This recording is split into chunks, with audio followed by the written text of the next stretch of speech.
பேசும் பறவை. ஒரு மலை உச்சியில் ஒரு பெரிய அழகான தோட்டம் இருந்தது. அந்த தோட்டத்தின் நடுவில் ஒரு மரம் இருந்தது. அதில் காய்க்கும் பழங்கள் வானவில்லி நிறத்தில் இருக்கும். நிதின் என்ற சிறுவன் அந்த தோட்டத்திற்கு வழியாக சென்றபோது அங்கே ஒரு குட்டி பறவை அழுது கொண்டிருந்தது. நிதின் அந்த பறவையிடம் ஏன் அழுகிறாய் என்று கேட்டான். அதற்கு அந்த பறவை, இந்த தோட்டத்தில் உள்ள பழங்களை சாப்பிட்டால் யாருடைய மனதையும் நம்மால் படிக்க முடியும். ஆனால் நான் தவறுதலாக ஒரு கசப்பான பழத்தை சாப்பிட்டு விட்டேன். அதனால் என் குரல் மறைந்து விட்டது என்று சொன்னது. நிதின் யோசித்தான். அவனுக்கு ஒரு எண்ணம் தோன்றியது. அவன் பக்கத்தில் இருந்த இனிப்பான சிவப்பு பழத்தை பறித்து அந்த பறவைக்கு கொடுத்தான்.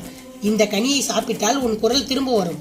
ஆனால் உன் மனதிற்கு தெரிந்த ரகசியங்கள் எல்லாம் உலகிற்கு தெரிந்துவிடும். உனக்கு சம்மதமா என்று கேட்டான். அந்த பறவை தயங்காமல் அதை சாப்பிட்டு விட்டது. அதன் குரல் திரும்ப வந்தது. ஆனால் ஆச்சரியமான ஒரு விஷயம் என்னவென்றால், அந்த பறவையின் ரகசியம் இந்த தோட்டத்தை காவல் காக்கும் ஒரு தேவதை என்பதுதான். நிதினின் அன்பை கண்டு மகிழ்ந்த அந்த தேவதை அவனுக்கு ஒரு மாய புல்லாங்குழலை பரிசாக கொடுத்தது. நீதி. மற்றவர்களுக்கு உதவுவதற்காக நாம் எதை இழந்தாலும் அதைவிட சிறந்த ஒன்று நமக்கு திரும்ப கிடைக்கும்.